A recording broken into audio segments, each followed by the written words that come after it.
I don't want to know about just any secret of yours. I want to know about one special secret. Oh.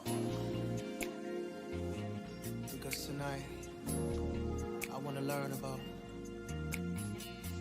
all the secrets in your garden.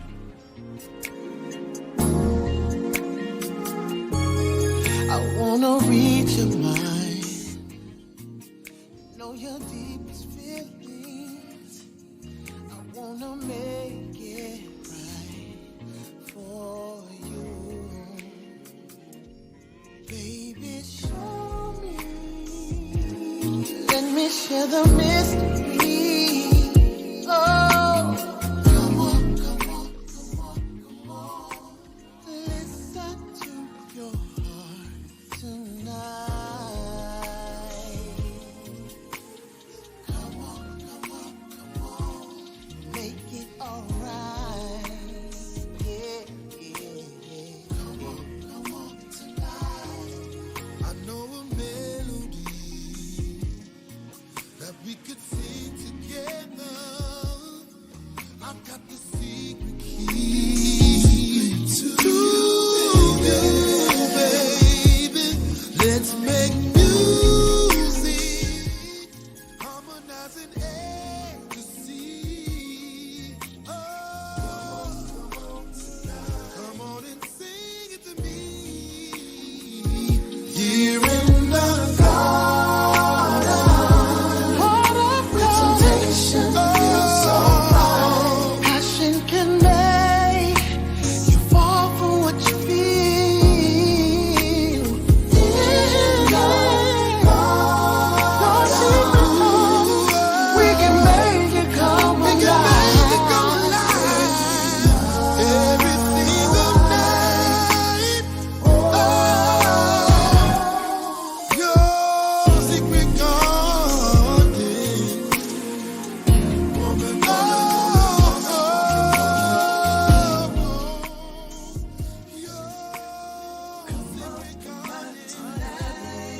I need to be with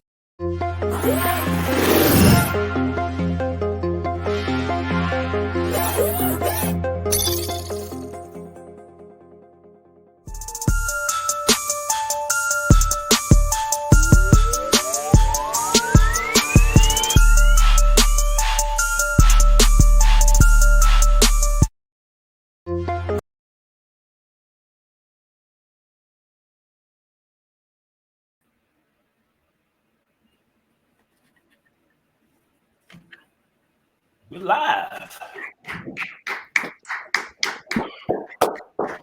round of applause for the condom opening in the. I noticed it was kind of small though. I said, "Damn, that's a small condom." Yeah, that's That's all hey, right. I was thinking the same thing as soon as I seen We it. ain't condom shaming around here. You know what you got. Ain't nothing wrong with it. You know what I'm saying? You got more videos coming out now with chicks. Well, you know, chicks used to be like, I need 12 inches. It's real videos going out now, but they're like, no, I only need about 5 or 6 or 7. That's all I need. I'm trying to steal this. That's all you need. Even sex therapists and specialists are like, you don't need all that dick to do what you got to do. They just want girth. You know what I'm saying? Yeah, that's wild. What's good, fellas? We back. We back, man. Jesus back. Chips. Yo. Man, so glad to see y'all. Yes, sir. Around the room. LT, how you looking? How you feeling? How you Oh man, hey, look, fresh off the fast, man. God is showing up in more ways than I ever thought.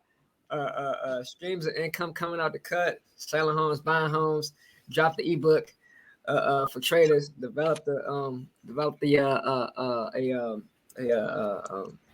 just a group for just to educate our people on how to move money, what to do with it, you know what I'm saying, and then the work behind it, you know what I'm saying, getting people to change the narrative from focusing on what would you call it, goal oriented type of things to work oriented type of things, right? So that type of mindset, so that way the outcome doesn't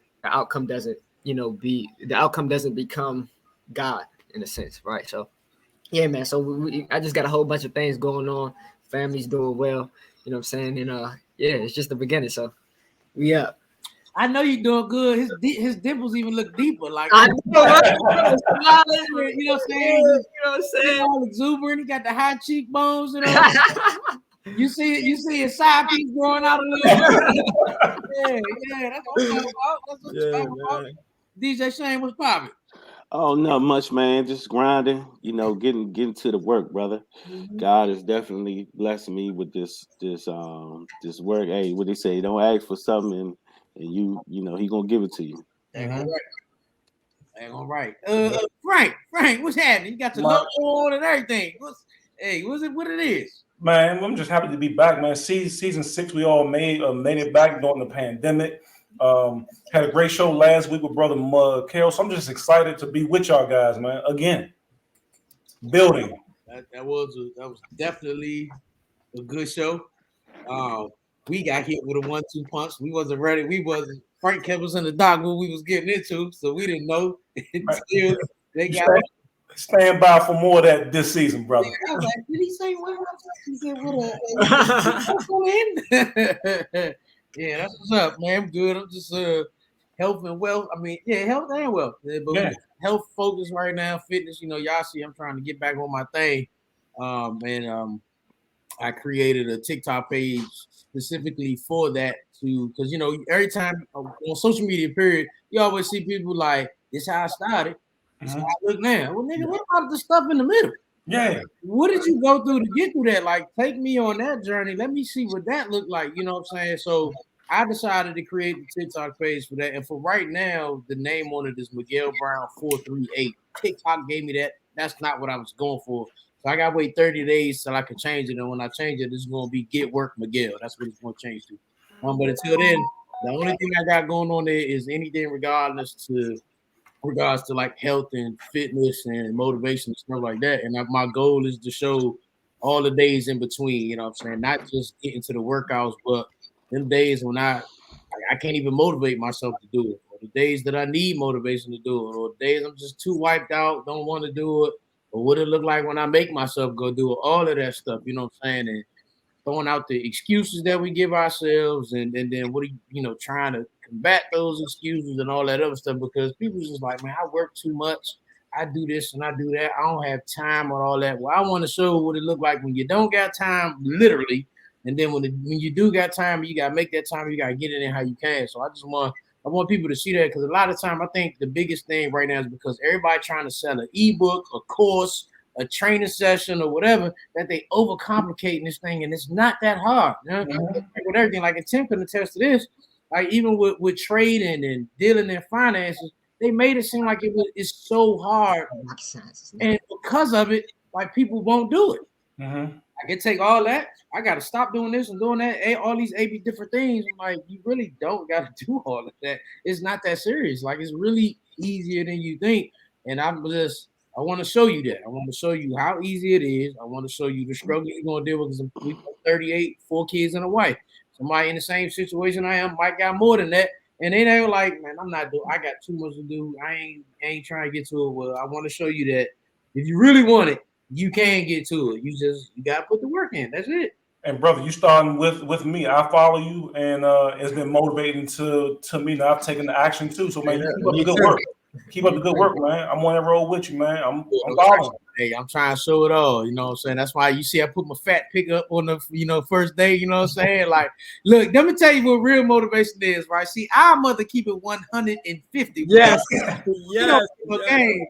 So I went over her house maybe like 2 days after just to pop in on her, you know what I'm saying? Well, I really popped in on her because I was going to play a prank on the wife, but I can't tell y'all about that.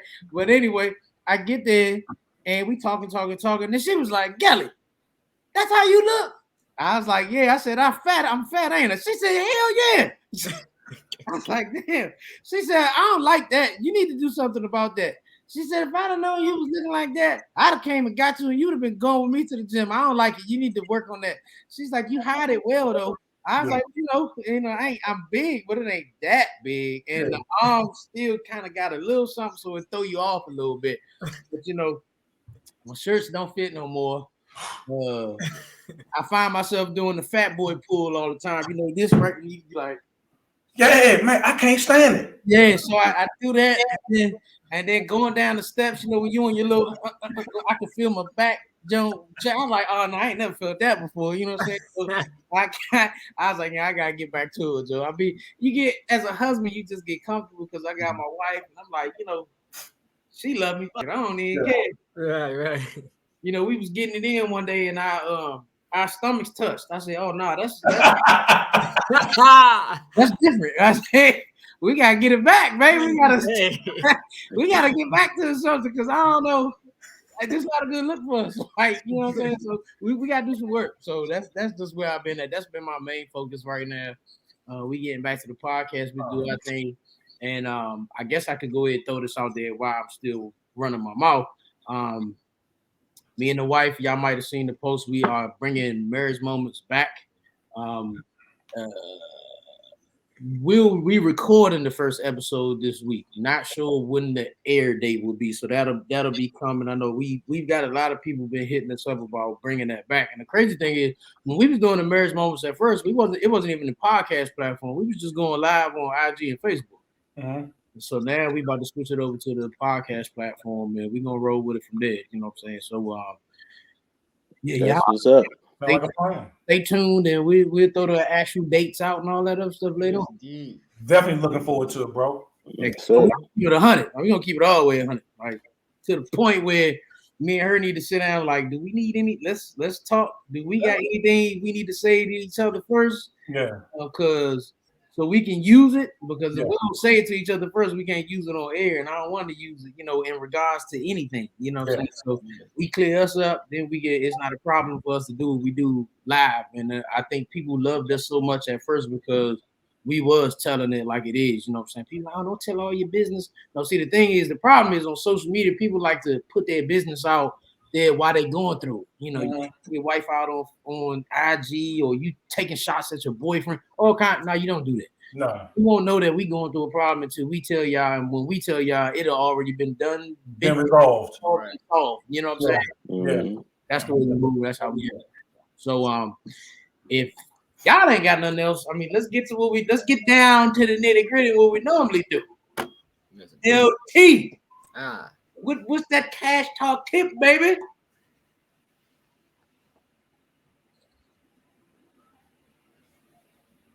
You go ahead, LT. Okay, cool. Got it. Where's my intro music at? It's all good though. But look, right? So not too much today, but you know, one thing I did touch on. Matter of fact, one thing that I've been really focused on this year, like this year for my group, is to keep your money out the banks this year. Right, just to really keep your money out the banks this year. And the reason why I said, and this has always really been a thing for me, but it like more so now than ever, just because of the times we're in. You know what I'm saying? So, for example, like just this past December, inflation, it went up just 7%. Right, so that means so what that means is that while your money is sitting in the bank, while you focused on saving, while you focused on putting your money in, keeping your money in your bank. You know, the price of gas went up, the price of food went up, the cost of living went up. Everything has gone up, and your money still stayed the same, right? So, and this is one of the biggest reasons why I'm encouraging a lot of people, especially my people, to keep their money at the banks, right? Get their money moving, right? It's called a currency for a reason. It's supposed to move like a current, right? So, you know, the biggest thing is, one of the big things is that I heard over the past, you know, month was that, you know, the black dollar, the spending power in black people has gone up like 178%, but the net worth of our people still is like nowhere. Like the median net worth is between 0 to like 40 grand or something like that, maybe 100 at the most. It's probably not even that for real, but you know what I'm saying? And that's a big issue. And one of the biggest reasons is because we keep our money in the bank. We don't know what to do with it. We don't know how to move. We don't know how to do anything with it, right? So, you know what I'm saying? One of my biggest thing, the biggest thing that I encourage you guys to do is just find something that you like, find something that you want to get into, find a lane of investing that you might like, you know what I'm saying, and study it, and then execute.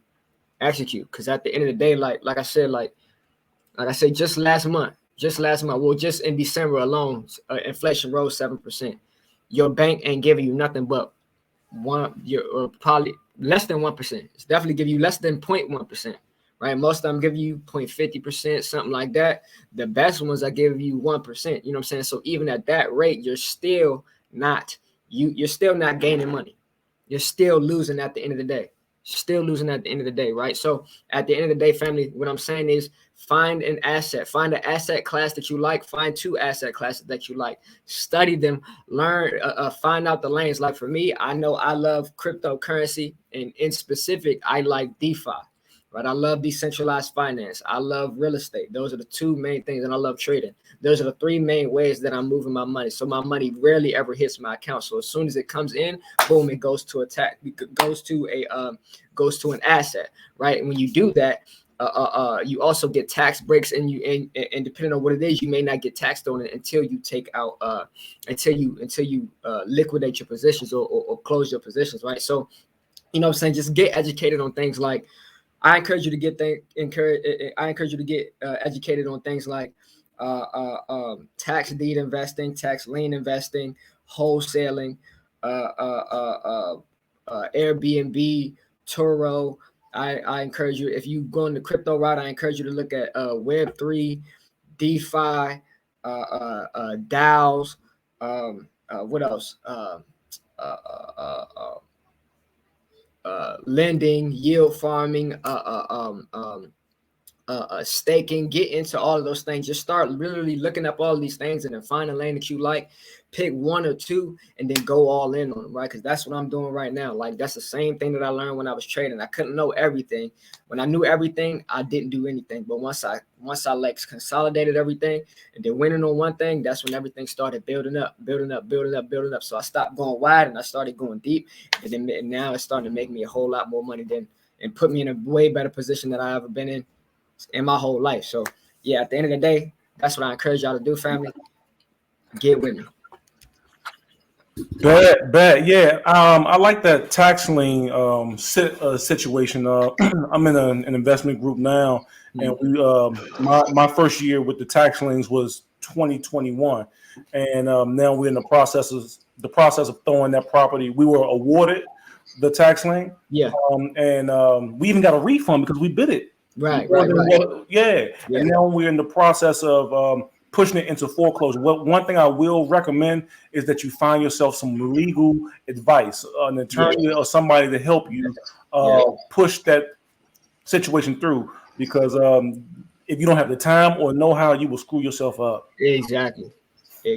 And then another big thing that I also recommend is definitely get mentorship. If you can afford it, go get mentorship. You can afford to go get mentorship. I spent first off, do your research. Like do all the research that you can. Like just from the concept of me always being an asset, I actually or making myself valuable rather. What I did was when I first got into the tax deed investing space, I spent probably about 2-3 months just researching it, you know what I'm saying, figuring things out. And then I like to strategize too. So like if I find a lane that I like and I pick it and I do my research on it, I'm gonna already start mapping out ways that I can actually do this in the most efficient way as possible. Right. So what I did was because I studied so much and I found out all the majority of the ins and outs, when I went to go spend $3,000 on the mentorship from my man Tax D Wolf, actually one of his reps actually signed me up, and my plan was the plan that I had was so solid. When they first signed me up, she had to literally just like keep referring me to him.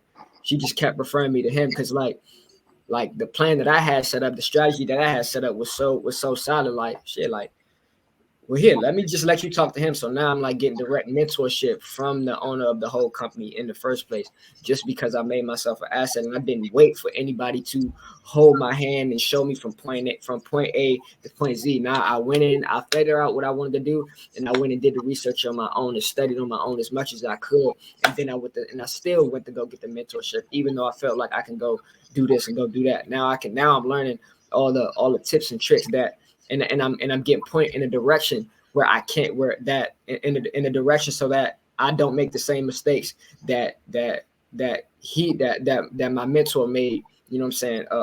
When he was coming up, right? So definitely get mentorship and definitely get legal advice when it comes to these things. Bad. Excellent cash tip talk of the day. Cash tip talk of the day. Shit. Top tip of the tip. Tip of the top tip. Say that 3 times. Oh my goodness! Oh my goodness! But in keeping with those crazy words, saying Frank just dropped on DJ saying, "What's the heat in the street, baby? What's new out there? What's fire? What's coming? What's out? Tell us something good." All right. Actually, a couple things dropped this Friday. 2 Chainz dropped a new album, Dope Don't Sell Itself. You know what that's all about. Definitely that trap music for you, help you cook up that 8 ball and probably help you work out in the gym, all of that. On there, 2 Chainz has Roddy Rich, Lil Baby, Moneybag Yo, um, Simba, to name a few.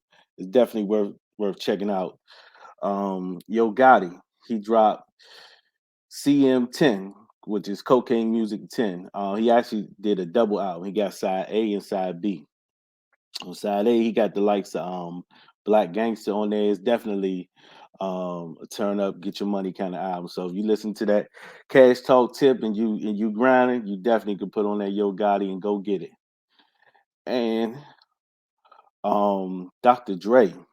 Dr. Dre dropped 5 singles this Friday. I don't know if y'all saw. He did he's on the Grand Theft Auto, the new Grand Theft Auto. So they did like a little snippet with him and Anderson .Paak. So he dropped 5 singles. One of them is called Falling Up. The Scenic Route. On the Scenic Route, he got Rick Ross and Anderson .Paak. He also dropped Black Privilege. Another one's called ETA, which has Snoop, Busta Rhymes, and Anderson .Paak. That joint is crazy. He dropped one called Gospel with him and Eminem, and that definitely goes in. And then last but not least, he dropped Diamond Mine, which features Nipsey Hussle and Ty Dolla $ign, which that thing is gold right there. Indeed. I always check the music too. I ain't even see him up there. So Yeah, if you go to you probably got to go just to Dr. Dre, and you'll see all the 5 new joints that he dropped. Indeed. Let me check that out. Yeah. On the movie scene, we definitely going to check out today. We got our tickets for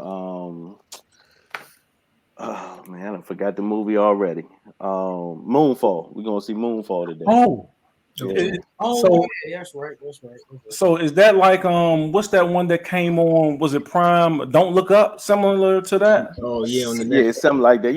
Them world coming to an end kind of movies. Halle Berry is in it. It looked like a bunch of crazy fun. It Yeah. kind of when they were driving around, it kind of reminds me of The Day After Tomorrow. When Yeah. they're driving and the earthquake and all that stuff is going on. I'm interested in seeing it, man. I want to see how they're gonna save the world from the moon, and Yeah, we're going to watch it in IMAX. Okay. Yeah, so that should be cool. Yeah, y'all gonna get the real that real sound and that big screen. Yeah. On the me, I the wife laughed. She said I always watch drug dealer stuff, but I'm a big Narcos fan. Uh-huh. If you watch Narcos, check out season 3. Have y'all seen season 3? I got started. I ain't started season 3 yet. Oh my God, season 3 is fire. If you like the first two seasons, which was basically them going after Pablo Escobar, Mhm. the third one deals with the Cali cartel, which Pablo was more like a thug. The Cali cartel, they move like the mafia. And that Gotcha. joint, yeah, it's definitely well worth it. The new John Reacher is out too, right? I started that. Oh, Prime is the show version of it though. Jack Reacher. Jack Yeah. Reacher, yeah, Jack Reacher, yeah. I started that. Look like a dude, kind of like John Cena a little bit big. First, He's big. real quick, when I first seen the very first time I seen mention of it, I had to double check. I was like, all right, that's not it. Bet, bet. I got another one. Y'all got to see a joke called the 355. Three With the five. girls, Yeah, this it was good. man, that joke was fire. For real? It's like the female version of maybe Expendables, probably. Mm-hmm. Okay. Okay. And these chicks getting it in. Okay, they getting it in. They throwing hands, everything. So That's all right. that joke good. That joke That's the real. joint with Lupita in it, right? Yeah. All Me right. and the wife, we watched it the other night. I was like, I gotta go to bed. This thing, I gotta, I gotta get up. But that joke was good. That joke was good. Have I been the only one that's been watching like I ain't gonna call them low budget, but all the black films that's been out on Prime Nah, um and Netflix? Man, I've been on them. My yeah, wife had us watching uh a single black female last night. My wife was watching it last night too. I went to sleep. I'm sorry, you should have went to sleep. That shit was whack. Okay, and somehow she's like, "You gonna watch it with me?" I was like, "Nah, I don't really want to watch it." But somehow this movie ended up sucking me and the two daughters in, and we was just like, it's like I don't even understand why we still watching this. I think we just want to see like because they never even seen a single white female, but we like this is terrible, Joe. Like Yeah. the ending was dumb. The ending was terrible. The ending was bad. I don't recommend this movie at all. Frank, you did a good job getting you some extra sleep last night. On your wife, I wouldn't be surprised if she'd be like, I liked it. It joke was horrible. So that joke was not good. Like one thing I hate when we take the white movies or whatever, and then they try to make them into the black version of it, and the joke it just looked bad, man. I'm like, of course it was a Lifetime movie, so it did look like it was recorded on somebody's phone. Yeah. my wife, she watched them joints. I you know, when it comes to the cinema, we live in separate households.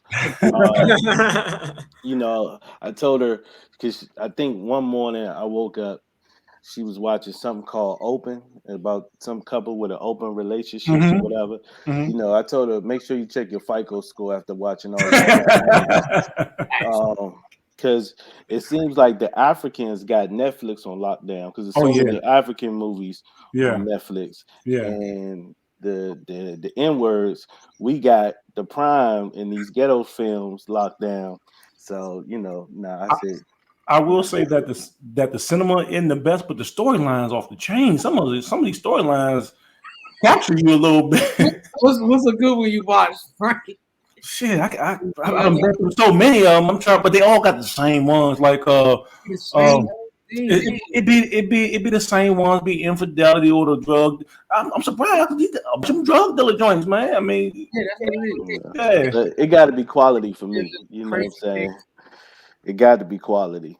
yeah. I watched a bunch of them. Shit, I'm drawing a blank now, but I watched a bunch every day. I try to get me one in. I guess you know since we are in this field of content creation, working with the lab, you know, I'm less judgmental when it comes to other people's art because we're in that film and we're in that space. So now I'm like, oh, we could have shot that. Yeah, exactly. Oh, I will say this: if you want a good laugh, check out on HBO. It's called The Righteous Gemstones. My Oh, man Danny McBride is in it. uh-huh. He's been in like um he's normally like with the Will Ferrells and all that. So it's basically they're televangelists. And That joint off the chain. That's hilarious. hilarious. Hilarious. It's hilarious. I just didn't know the name of it. Yeah. So the dude get caught in the scandal, Yeah. and then he wants to cover it up. And the father is the guy from Roseanne. Yeah. Yeah. That turned off the chain, man. I gotta finish watching it. It's hilarious. It's Yeah. hilarious. What is it called again? The righteous Righteous gemstones. Gemstones, yeah.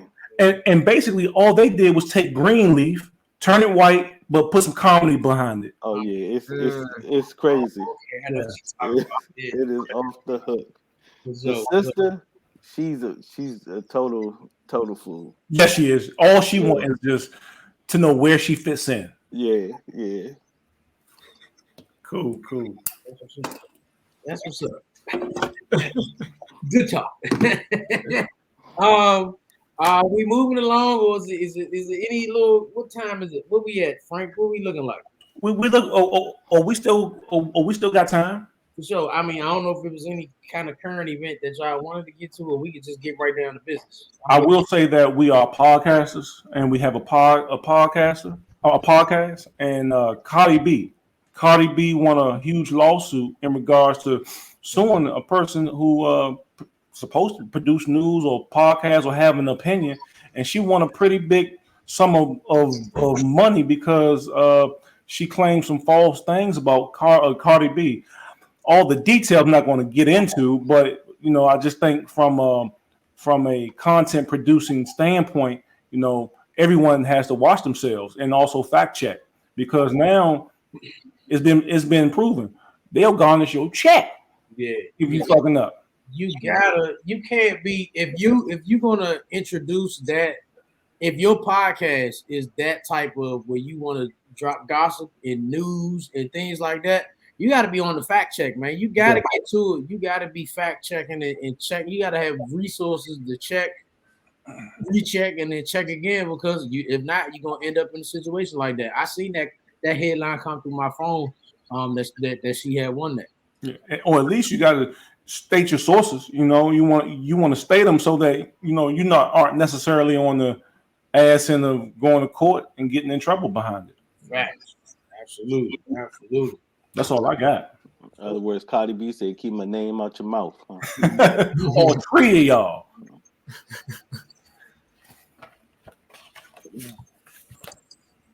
My situation, what is going on? I can still see you, brother. You can see me, or I just can't see y'all. My screen with the sleep on me. Yeah, I can still hear and see you. Oh, what the hell? Where's my sister?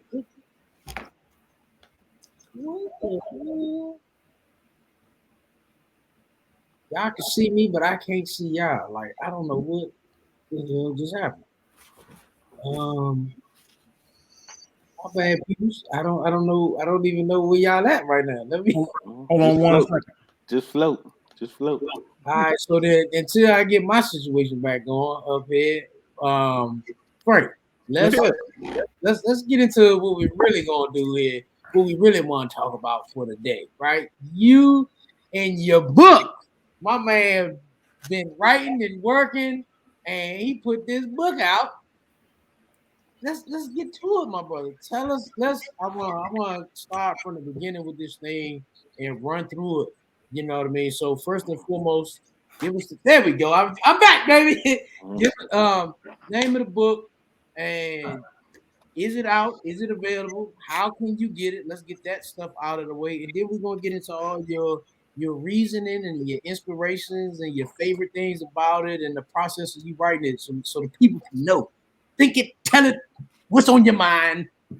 For sure. So the name of the book is called Calculated with Love. And as a team, y'all know I've been talking about it for some time now. And I really got excited after finding out that Brother Miguel had been through this process before. It was even more motivating to know that my brother had accomplished that goal in which I was in seek of. And knowing that this isn't rocket science. You have to do a little bit every day. You also, you don't do it alone. If you do it alone, it'll take forever, and it may not come out right. I partnered up with Brother Shane, DJ Shane. He wrote the foreword. He did an excellent job. I don't know if many people know, but he's a hell of a writer. He has that pen that he has is off the chain. So definitely get the book, check it out. You can go to Amazon.com on there, or you can go to my website, calculatedwithlove.com, to check out the book. I got some exciting things on the website, and you can also buy it there. So appreciate you having me involved, brother Frank. Man, I appreciate you, and I appreciate you guys for being accountability partners. Because when you talk about it and you put that thing out into the atmosphere, now you got to show up. You gotta show up. Right. You have to show up, bro, or else. Yeah. Shut up. I'm glad that my one copy book motivated you to get it in. That's what's up. Brother, you have no clue how you and a couple other brothers that are close to me who've been down this road. It was one that helped me with me personally, and I got something out there in the world that hopefully will help others. That's good. You know, once it's out there, that's building legacy right there. My God. And so the book is Kindle. It is paperback, and the hardback is dropping next week. The paperback is going for $19.99. Hardback will be $24.99. I'm gonna get the hardback. I'm like, my guy. Yes, sir. I need something to be able to stand up good on my bookshelf. Right, exactly. I don't need that joke folding up on me. That's good. So I have author copies that are coming in, and you guys will all receive those signed by me. Yeah, baby. Hey, you got one in your hand right now? Yes, I do. Show the people that for everybody that will be able to see it, show them what it look like, man. That's good. Calculated with Love is Absolute Desires, which is the top. This is a company that my wife and I produce, and we have, and I have one of the hoodies on now, and y'all often see me with it on. It has a quote on the back of the hoodie. Krishna Amurtis, who was given to me by one of my favorite writers and radio personalities, Zoe Williams. And it reads that it is no measure of health to induct yourself into a sick society. So, where else the world and society thinks that is normal, but they're doing sick shit, no need to get involved in that. You watch from afar, because if you think that you're going to be healthy by inducting yourself into the same things, you're going to end up with their same problems. Exactly. Yeah. Sound like take your toys out the sandbox. That's it. That's it. So who helped you with coming up with that cover? Oh, so the cover. I reached out to the artist. I reached out to an artist. I already had the name in mind, and I wanted to speak to both. I wanted to speak to love, and I wanted to speak to, because you guys call me calculated a lot. That I have to go and research and get the facts, and those are things that I appreciate. And so I wanted to make sure that it shows there, because when you are loving someone, you want to be deliberate about it. You want to be calculated, and you just don't want to just loosey-goosey do shit with no intent. Right. So I made sure to kind of put that on the front of the cover. That's dope. Indeed. It's something simple. Yeah. It's simple, but I hope people understand it. So let's break it down. And so, all right. So, how long did it take you from start to finish to accomplish this? Right. Yeah. Within that, what was your motivation behind the book? Why did you feel the need to put pen to pad and get this book out? It took me roughly 2 years, and there were some points where I got stuck.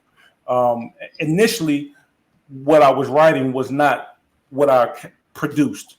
After prayer and meditation, my whole lane changed, and the directive of the book changed.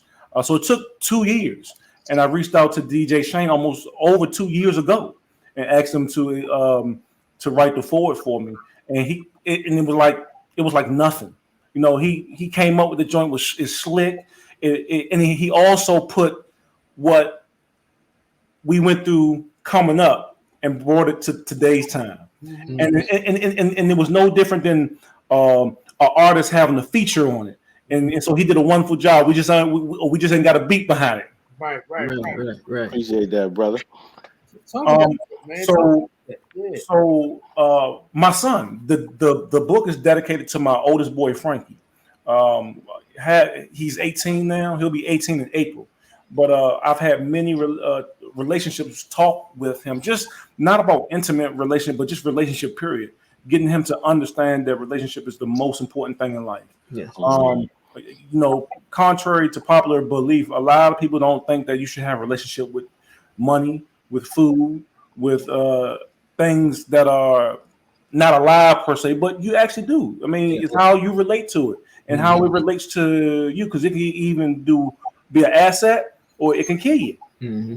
Yeah. That's the core values of the podcast. What we talk about All day long, all day long, all day long. So it's dedicated to him. There's a shout out in the front of the book to him. I did it for him and young men his age, going all the way to 99 plus. What I did was, at first I was going to put a cap on it. I was going to say from 18 to 33, and I started at 18 because there's a very explicit story in there, the story of Jermaine and Michelle, and I broke it up. So chapter 1 has the beginning of Jermaine and Michelle, and chapter 9 it wraps it up, right? And in between, that's the medicine. So I put the candy on the outside and put the medicine right there in the middle. Right. Okay. That's solid. That's slick. That's good.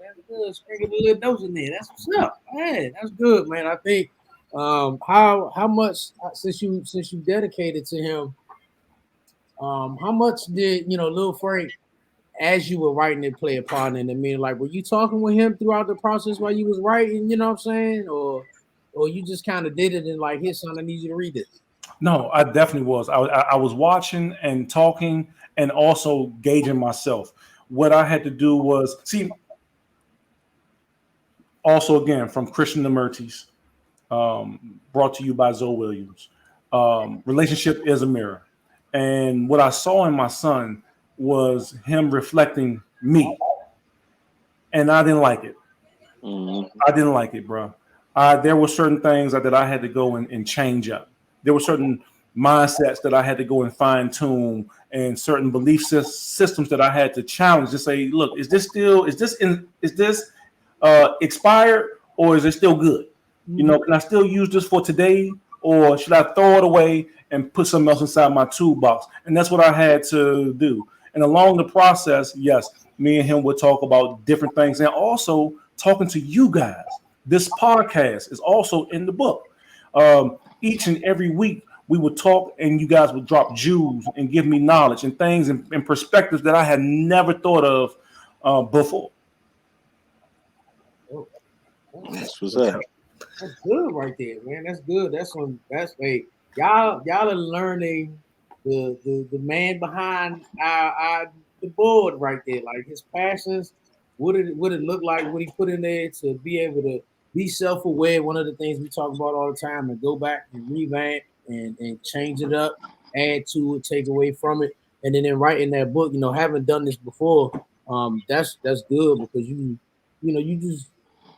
appreciate what you're putting out, and as it's crazy how you're actually, like you said, it's a mirror, and when you start writing your life out, or you start writing things that has that's taken from your life, it gives you a chance to go back and look at it. Yeah. And when you look at it, you like, wow, for real, I do that, or I said that, or I move like that, and you try to think about it in a good way, and see if it was good anyway. Like, man, and you want to decide, I'm gonna keep this, or I'm not gonna keep this. I want people to learn and grow from this thing. So that's good. That's real good. I also wanted to state that this is not a black book. This is a book for men of all color, creed, ages, man. This is for everybody, and women will also enjoy it too. They will also learn, and I believe that they'll love the story. The story has a bit of erotica in it, so I don't recommend children or people under the age of 18 getting into it. Like, so if you can watch the Players Club, if you can watch what's that show that came on called The Pink, where they was if you can watch P Valley, if you can watch all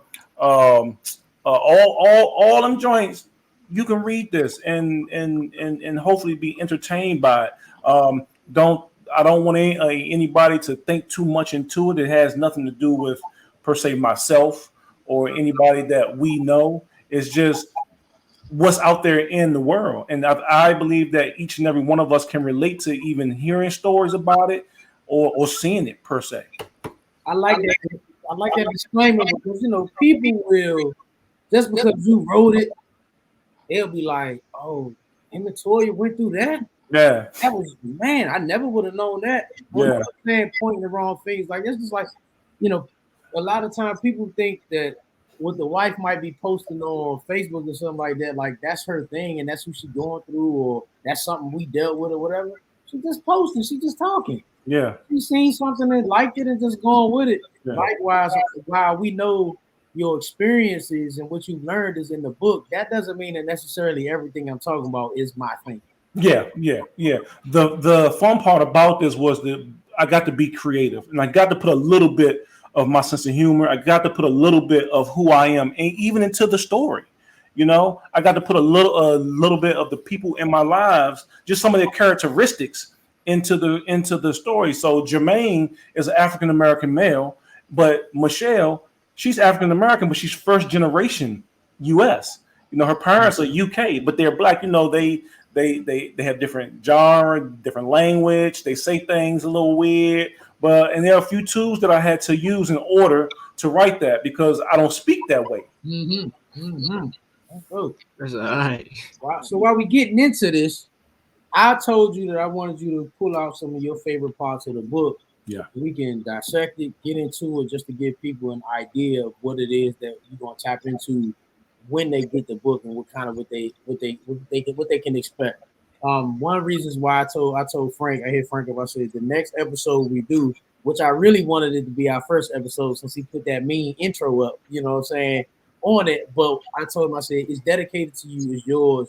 Because one thing that I learned is that when you connect with the person that you following, it makes you appreciate and love what they're doing a little bit more. Just like, for example, a certain artist, like for real talk, Megan Thee Stallion. To me, she was just another junk that got off the pole and decided to start rapping. Right. I found out she was actually going to college. It made me like her even more. Yeah. I can name a couple other people who, when I found out about their story, I appreciated Makai Parsons. When I listened to him on the Pivot podcast, and his way, he's only like 22.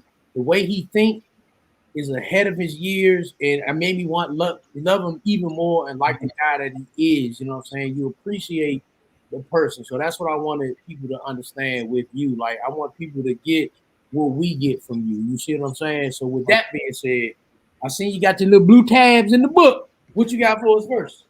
So, one, I think I just hit one part of my favorite part of me writing was I got to create this story, this narrative to kind of bring the book full circle. It was the story of Jermaine and Michelle, and they go through a riveting some events that's going to blow your mind.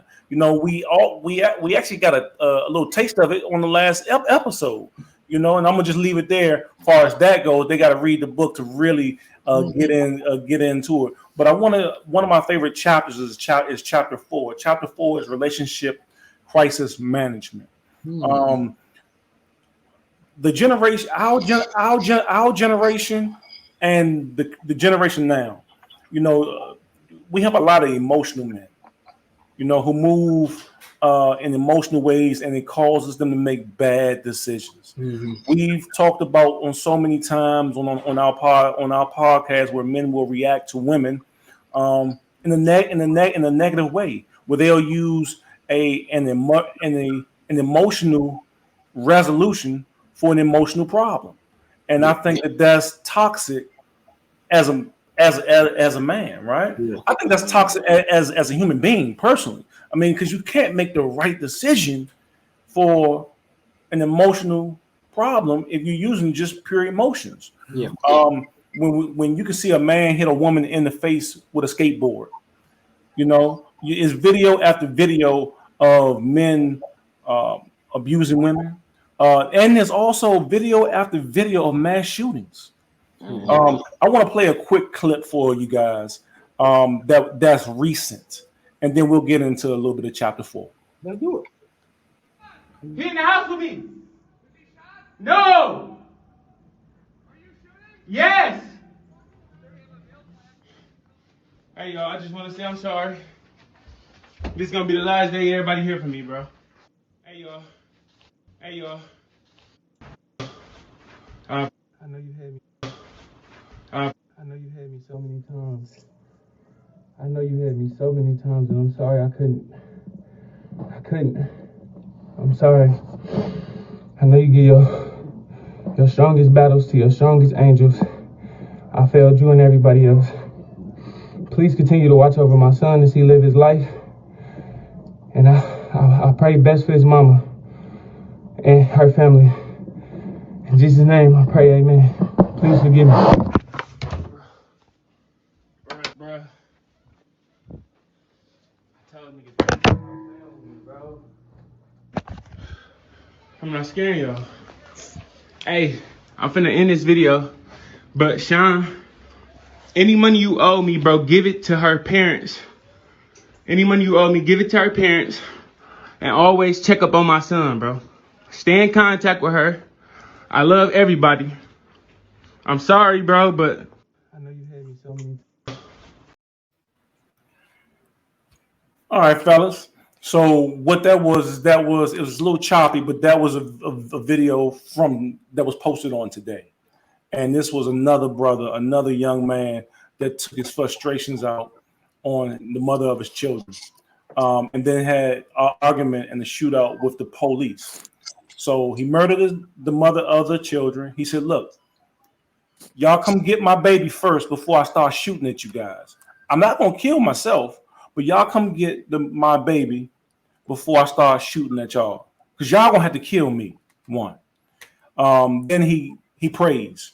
He prays, and then he sends a shout out to his homeboy Sean and tells Sean, "Look, Slim, you owe me some money, but give it to my baby mama's peoples so they can take care of the baby. Basically, you know, give everything to my baby mom's peoples, and also check up on my baby while I'm gone." And so that happens way too often. Shit like that happens way too often, or at least we see it, you know, more and more now. So in chapter 4, we actually tackle a little bit of neuroscience with the brain, and I've been obsessed for a very long time about the brain. One fun fact about me is that I like hypnosis, and so I've studied hypnosis for a while. My wife will tell you how all these little books that I have, and just studying. Well, how does it work? Is this real? Because growing up, I used to watch magic, right? And so when I found out that hypnosis was real and self hypnosis was real, so let me dive into it. How does it work? Can I get me to stop eating so much? Can I get me to think a certain way? So that's just the power of the brain, right? Man, you bullshit. You trying to sugarcoat that thing? Because I'd have been like, how can I get my wife to get let me put you know what I'm saying? I give him a little cock hat so I can do the little thing. And how can I get her to bend to my will?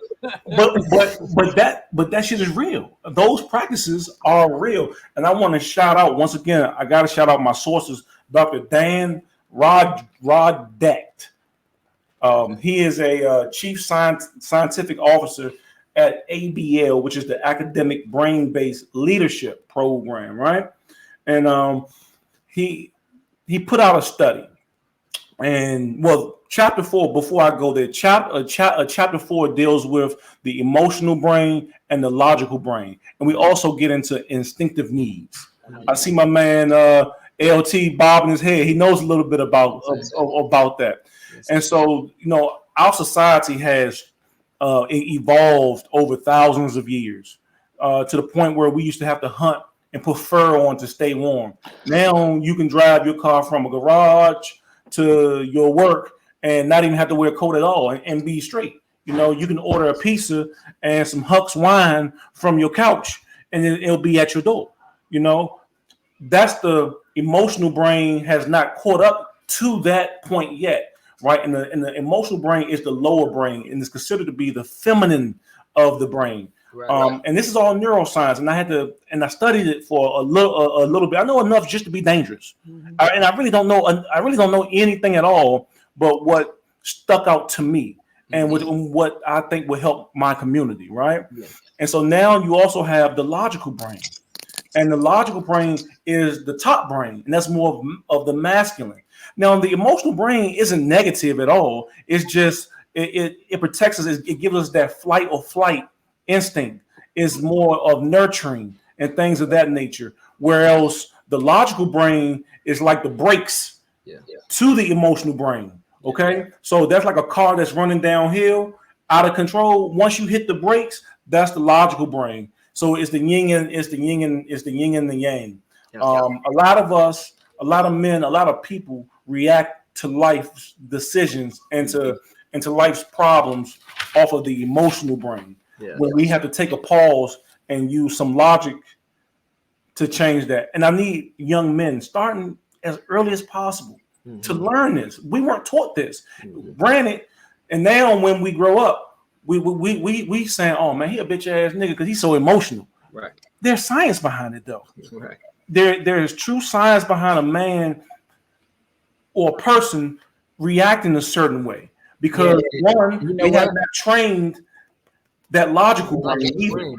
And the biggest thing, right, is that majority of those guys that'll call you a bitch ass nigga or whatever the case may be, 9 times out of 10, those are the emotional guys. And it's a fact that majority of men raised by single mothers are more than likely the more emotional ones. Those are the ones that will kill you for stepping on your shoe, kill you for this or doing all this other stuff. But to us, to society, it seems like he's the macho man, but in all reality, he's not.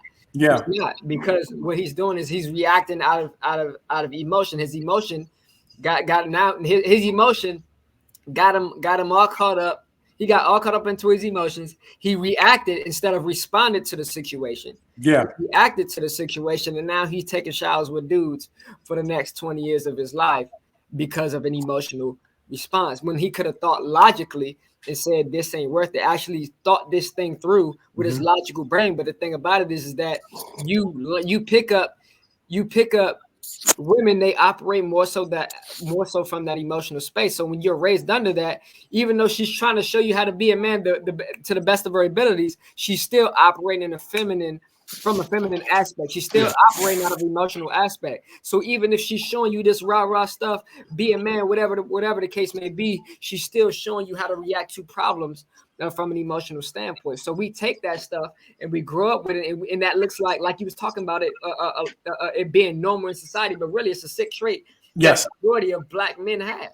Right? When in all reality, if you had your father around, if you had a real male figure around, they would show you not to react to certain things. And this is even something that I'm learning to, because I don't react out of emotion, like do nothing crazy out of emotion, but because I was more so influenced by my mother, I would be animated. I would react in an animated way.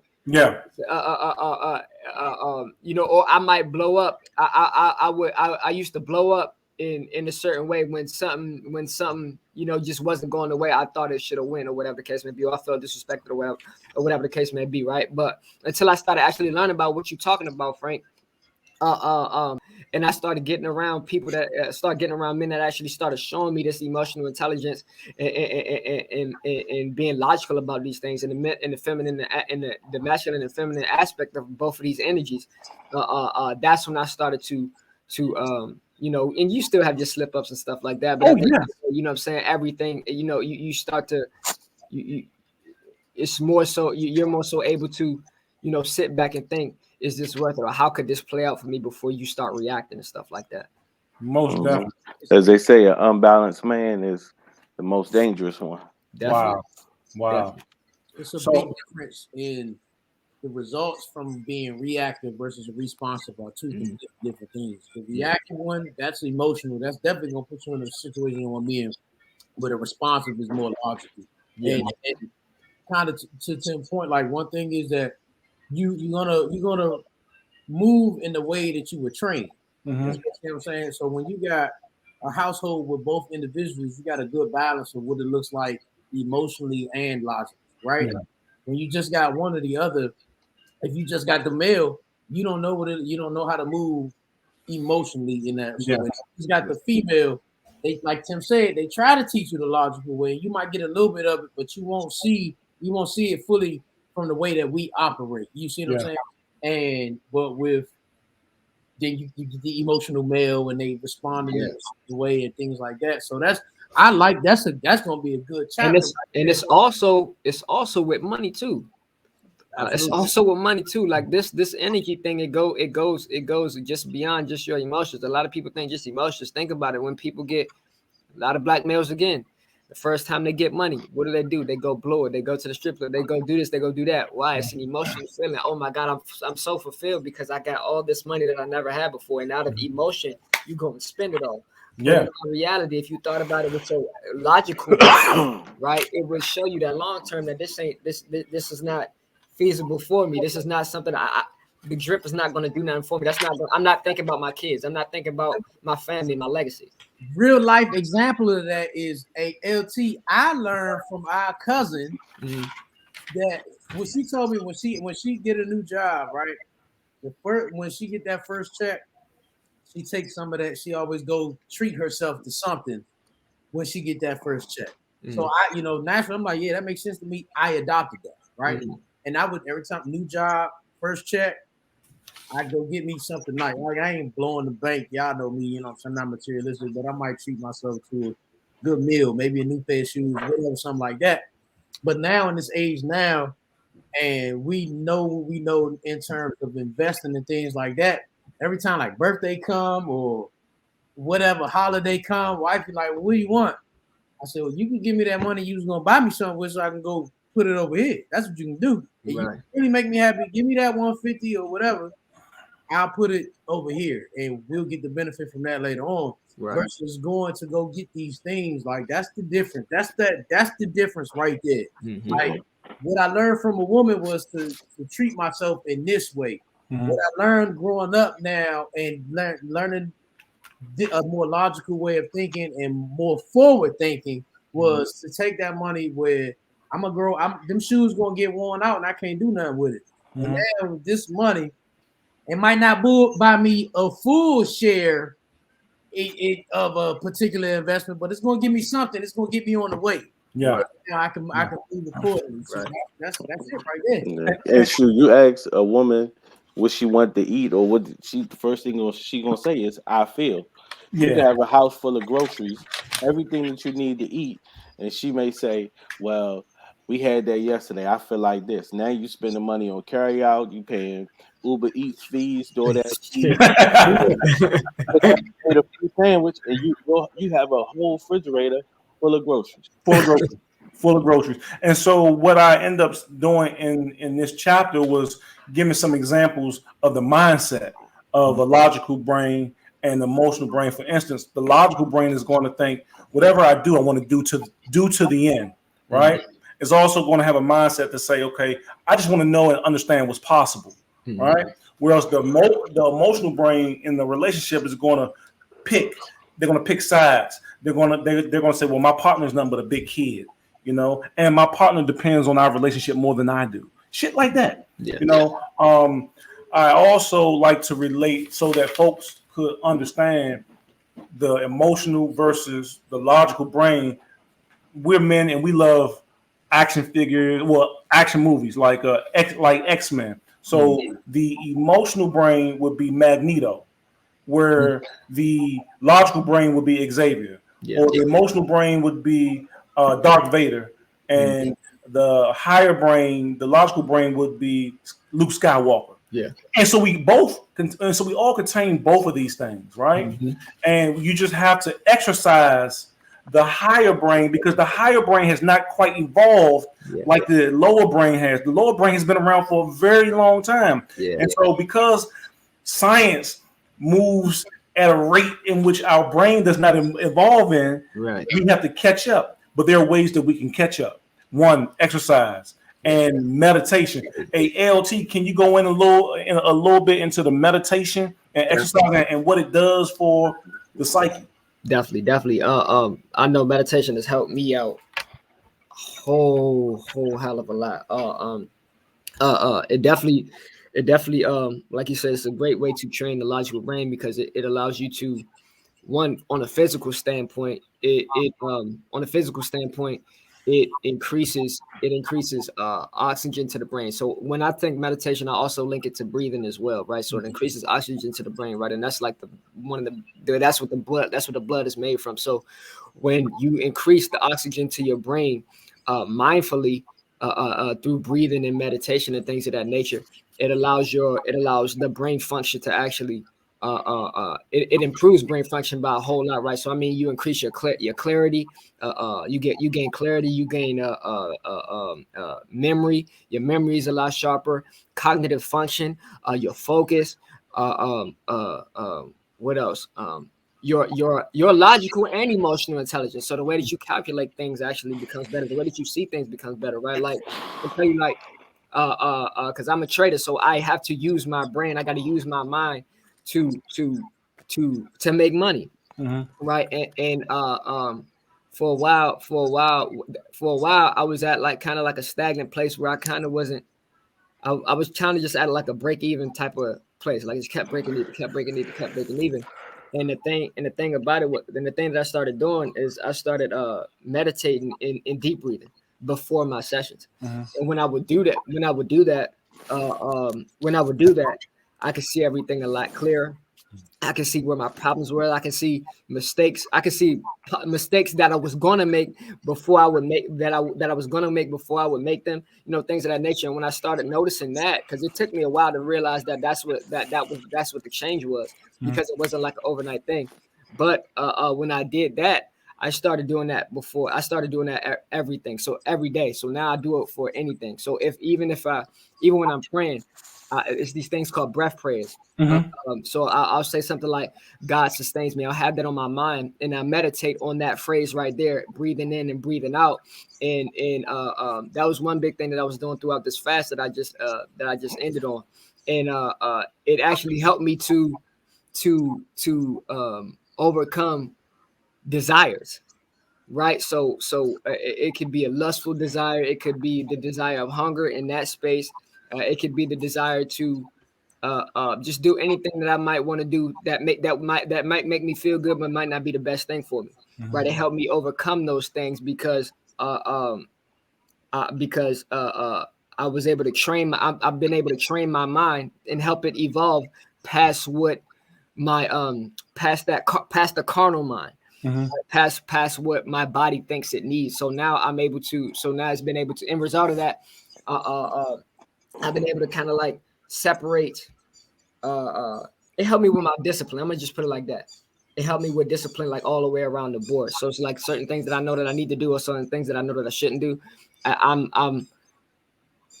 not as quick to jump the gun. Now I can think about it for a second and give myself that window of time to either decide to do it or decide not to do it. Yeah.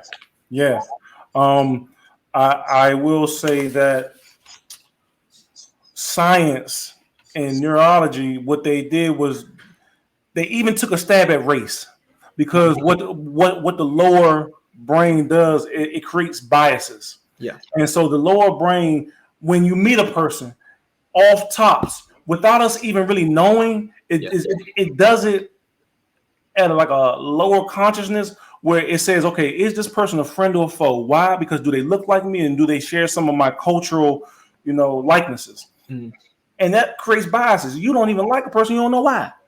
You don't have a clue why you don't like a person. They may not have done anything to you. And what they did was they did a test. And this test was they took these students and they mimicked and they mapped out their brain function, right? They put them in the MRI and they mapped out their brain function. And what they did was they allowed these students to watch these actors in pain. Okay. And so the response was, and the result was, the brain did not fire off when a person that did not look like them was in pain. And so these actors were getting a knife taken towards their cheek. All right. And so the brain did fire off when it was somebody that did look like them.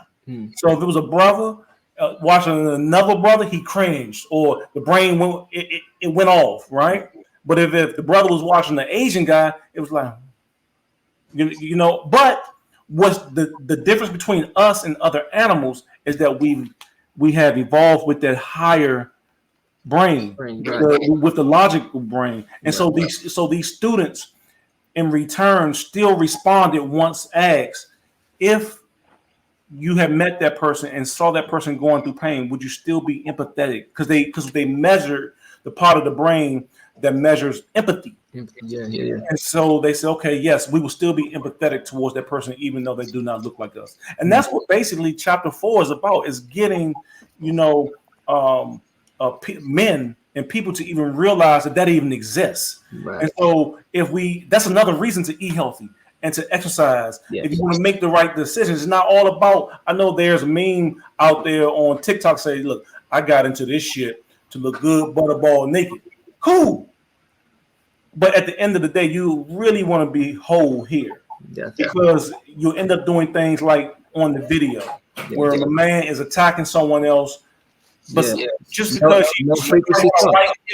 Right, low frequency thoughts, and that's what it's about. Like, one thing I always talk to my students, tell my students, one thing that we encourage our students to do at the Martial Arts Center is we encourage them every day to practice good thoughts, to eat good food, and train your body and read. Yeah, doing all high frequency things, because if you don't, when something happens, what do you think when something happens? When something happens, or when you get tested, if your natural response is to do something, is to practice a low frequency habit, right? That's what you're going to do, right? You train like you fight, right? So we tell people to eat good, to work your body out, and to get the blood flowing, right? Because that's what it's all about. That get the chi, the energy. The chi ain't nothing but the force that moves the blood around your body, that moves the energy around your body, right? And one big thing is that a lot of people, they have no clue, but a lot of people have energy blocks. When I first went to go get my my first appointment with my naturopathic doctor, shout out to Dr. Rosenberg at today's Integrative Health. She the reason why I had GERD and I had a liver issue and things of that nature was because all the energy from all the stress that I was going through a couple years ago, all the energy was blocked at my stomach, blocked at my stomach. So it made me start having issues in my stomach area. So my liver, my stomach, GERD, all the acid reflux, all these things started happening to me because all the energy was blocked at my stomach. It was blocked at my waist, so it wasn't flowing to my legs, right? So once she did that, once she unblocked the meridians, that's what the channels of energy are called. They're called meridians in the body, right? Once those are unblocked, then then normal function in my body started to come back again. Right. And that's one big thing. That's why I encourage people, even if you don't have, if you're not into the whole energy thing, just have good practices. Start just doing one. It don't have to be a whole lot. Right. Go move your body. You don't have to go to have a full gym session. Go move your body. Take 5 minutes. Take 5 minutes twice a day, and just don't do anything but breathe. Yeah.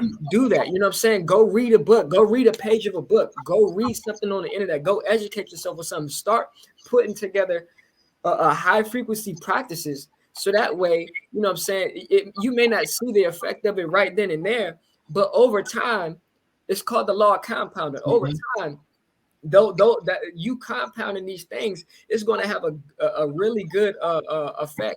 It's going to have an amazing effect on your mind, your body, your spirit, and just the whole thing as a whole machine, as a whole being. You'll be a whole lot better just from doing just small things, right? Because what will happen is those small things will start turning into bigger things. You might start reading 1 page a day. Yeah. It might turn into a chapter. You know what I'm saying? You might start brick by brick. Right. You might start walking every day. That might turn into going to the gym 3 times a day. You might start deep breathing for 2 minutes out the day, 5 minutes out the day. That might turn into a 30-minute session every morning. Yeah. Yeah. Right? But you don't know and you don't grow until you start. You gotta start. And so Big Mama, your grandmother, your great grandma, She knew about this. She knew about the higher mind. She just didn't know what to call it. And so what it does is it allows you to look at things in first person, right? And so you remember that saying, what was the saying? The saying was, well, put yourself in their shoes. Right. That's all that it is. Exactly. Put yourself in their shoes. How would you feel? Yeah. And our grandmothers taught us that kind of shit. Yeah. But science calls it the logical brain. Right. And that's one thing that our mother, that's one thing that's special about our mother. Like our mother went through so much, like being in the church and you know, having her church and dealing with people and helping people out with their problems. And a lot of people would do her so wrong. If I was older, man, I'd have been fighting a whole lot of people. But no, but like somebody can go and do her wrong and she would invite them in the house the next day.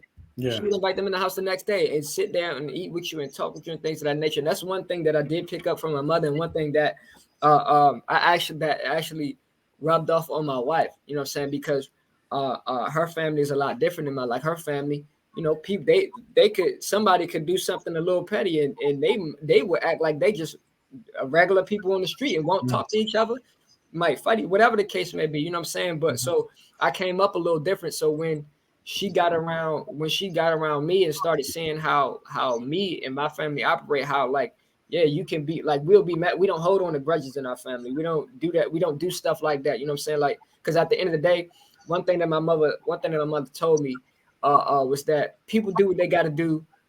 People do what they feel the need that they have to do in the moment that they need to do it. Yeah. Right. So it's just and like you said, put yourself in that other person's shoes and know and understand it's not always personal.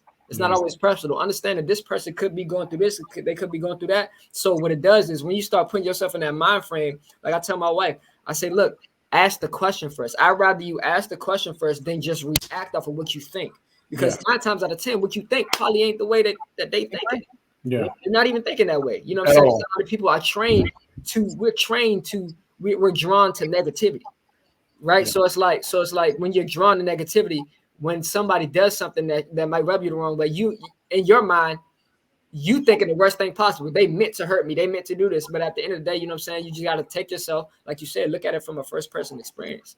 And what you just explained was when you said that we're drawn to, that's just that lower brain. And so we need both for survival. Right. It's just that we have to get the top up to speed. Right. You know, we have to learn to use it more. I started this chapter out with this quote by Susan Taylor.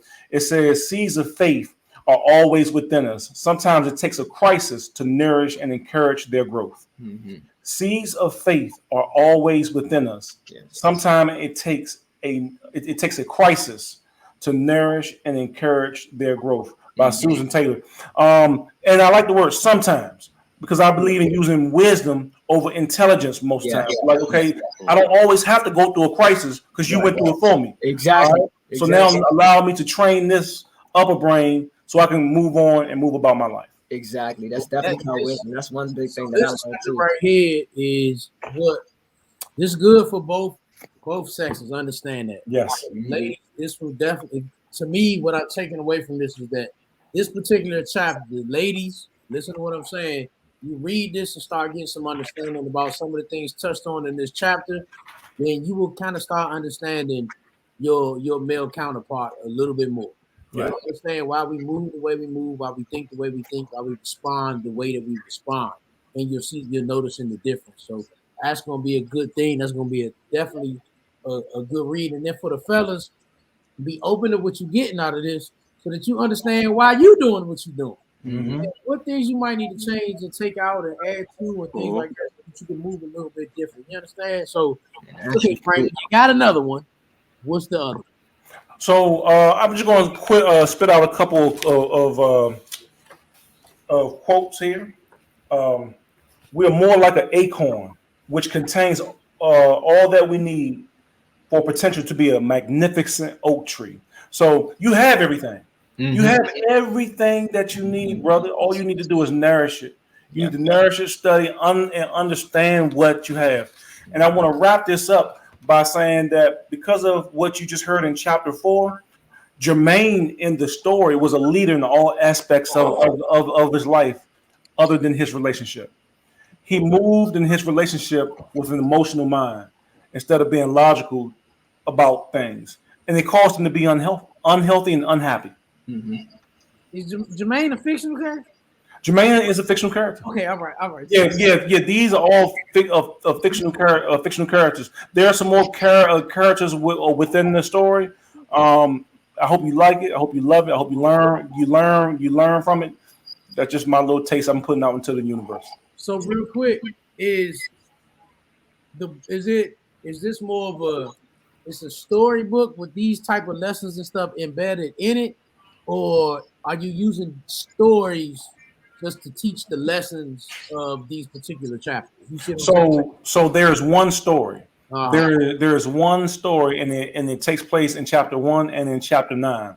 But in between is all science. Is all me pointing in the direction, pointing to a source for you to go study. I'm not telling you. I'm not giving you the blueprint because I don't have the blueprint. Right. You create your own blueprint to your situation. But what I'm doing is I'm pointing to some. Yes, I'm pointing to some water for you to go drink, so that you can now go and study and make yourself a whole person. Yes. Indeed. Right. I want people to understand that. I like that. I like it. Yeah, because I'm not a neuroscience. I'm an engineer. Right. The most I can tell you about the brain is that I get a headache from time to time. Hey. But I think, well, I know the more that we find out about it, just as average people, don't leave it just to science to explain stuff to you. Know what you're dealing with so that you know how to handle life, so that you don't use, once again, an emotional. You don't take an emotional answer and apply it to an emotional issue. For sure. I like that. Hey, y'all got a chance to hear from the man today. We dove into some good stuff, and it was all love. LT shared some great stuff with us. Understand everything. A lot of the things that we ended up talking about here, everybody, is not necessarily in the book. Some of the views LT brought up, that's not stuff in the book. You might not find that in the book if you're looking for it.